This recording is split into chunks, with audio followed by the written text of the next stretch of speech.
सिलसिला यूं ही चलता रहेगा। कैमरा पर्सन सुधीर के साथ प्रगति Tripathi, India news.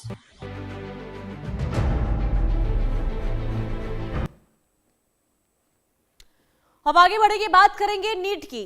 NEET paper leak होने के बाद एनटीए ने एग्जाम रद्द कर दिया है, जिसको लेकर जहां सरकार ने चुप्पी साधी हुई है, वहीं दूसरी ओर विपक्ष के नेताओं ने इस मुद्दे पर सरकार को घेरने के लिए खूब यहां पर फायदा उठाया है। रिपोर्ट के जरिए आपको दिखाते हैं, सुनवाते हैं कि आखिर इस पूरे मुद्दे को लेकर किसने क्या कहा है। ये एक ट्रेंड बन गया है कि जब इम्तिहान होंगे तब लीक होंगे, और लीक कहां हो रहे हैं ये भी बड़ी दिलचस्प बात है। बिहार, इनकी सरकार, महाराष्ट्र, इनकी सरकार, राजस्थान, इनकी सरकार, गुजरात, उत्तराखंड। ये क्यों है कि केवल भाजपा की सरकारों में लीक होते हैं ये पेपर? तो खास दिलचस्पी है इनकी छात्रों के प्रति कि छात्रों को पास करवाया जाए, डॉक्टर बनाया जाए। और मैं आपको बताऊं, ये मैंने बोला ना 16, 19, 21, 24, 26 बोला ना, वो इसका नतीजा हुआ, पहुंचा है? कोई जांच हुई, कोई नतीजा पहुंचा? पहुंचेगा ही नहीं, क्योंकि इन प्रदेशों में जब लीक होती है तो इन पे आप खुद के जो सत्ता में जो बैठे हुए हैं उनके सहमति से तो बिना होगी नहीं। छात्र नौजवानों की जिंदगी के साथ जो है खिलवाड़ किया जा रहा है। बार बार जो है पेपर लीक जैसे वारदात सामने आ रहे हैं। सत्ता में जो लोग बैठे हैं ये लोग अपराधियों को संरक्षण देने का काम कर रहे हैं। बताइए, कई शहरों में, कई केंद्रों में परीक्षा जो है रद्द कर दी गई। यही नौजवान छात्र जो है उसका पूरा समय जो है बर्बाद किया जा रहा है, उसका उम्र निकला जा रहा है। और बार बार जो है नीट पेपर घोटाला, पेपर लीक जैसे वारदात जो है एनडीए की सरकार में लगातार हो रही है। लगभग 20 लाख से भी ज्यादा छात्रों के जीवन के साथ इस सरकार ने खिलवाड़ किया है। इतना बड़ा लीक हुआ, प्रधानमंत्री जी को ये सोचना चाहिए कि वो देश के 22 लाख बच्चों के प्रति जवाबदेह हैं कि नहीं हैं।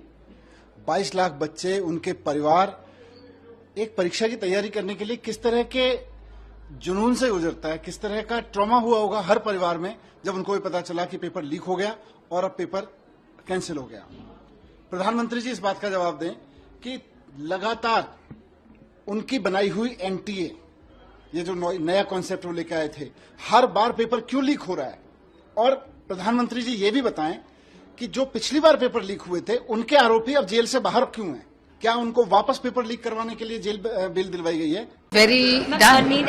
It's very disappointing and shocking that in this day and age of so much technology, such casualness is approached. I condemn any such thing happening. केंद्र सरकार ने एक बार फिर सीबीआई की जांच के नाम पर अपने आप को बचाने की कोशिश की है, क्योंकि जांच के नाम पर आप मामले को टालना चाहते हैं कि 2 साल पहले भी जांच बिठाई गई थी, उसकी रिपोर्ट कहाँ है, कौन दंडित हुआ, किसको सजा हुई, कोई मालूम नहीं है। सेम परीक्षा उस टाइम रद्द नहीं करी गई थी, कोर्ट ने इंटरवीन किया था। अब जब पूरी परीक्षा रद्द कर दी गई है, इतने लाखों लोगों का भविष्य के साथ आपने खिलवाड़ किया है और आपने जांच ऑर्डर कर अपनी जिम्मेदारी से आप बचना चाहते हैं, ये पॉसिबल नहीं है। क्योंकि जो एनटीए है उसकी जिम्मेदारी ये थी कि एक फुल प्रूफ व्यवस्था बनाए कंडक्ट करने की। पेपर बनाने वाले, छापने वाले, कंडक्ट करने वाले कौन जिम्मेदार थे? अगर कोई बहुत इन्फ्लुएंशियल लोग नहीं थे अब तक पकड़े जाते। तो कोई ना कोई सिंडिकेट माफिया काम कर रहा है पूरे देश में। और बीजेपी की सरकारें जब डबल इंजन की बात करती हैं सिर्फ कामयाबी के लिए, जो फेलियर्स हैं, जो लाखों करोड़ों लोगों के अरमानों में पानी फेरा है, उसके लिए कौन जिम्मेदार है? तो बीजेपी को सामने आके बोलना चाहिए कि ये हमारा डिपार्टमेंट है, हमारी सरकार में ये व्यक्ति है, ये अकाउंटेबल है, ये रिस्पॉन्सिबल है। आप सिर्फ जांच के नाम पर अपना पल्ला झाड़ते हैं ना, काफी। पिछले कई वर्षों से हम ये बात सुन रहे हैं कि जो प्री मेडिकल का टेस्ट होता है, जिसको अब नीट कहा जाता है, जो एमबीबीएस करने का जो एंट्रेंस एग्जाम होता है, जिसमें करीब 24-25 लाख युवा हिस्सा लेते हैं, वो पेपर लीक हो रहा है। वो पेपर लीक करने वाले गिरोहों के ऊपर क्या सजाएं दी जाती हैं वो मैंने कभी अखबारों में नहीं पढ़ा। उसके ऊपर कभी भारतीय जनता पार्टी ने प्रेस कॉन्फ्रेंस करके नहीं बताया कि साहब हमने उनके ऊपर पीएमएलए लगा दिया और वो 6 साल से जेल में बंद है, हमें नहीं पता।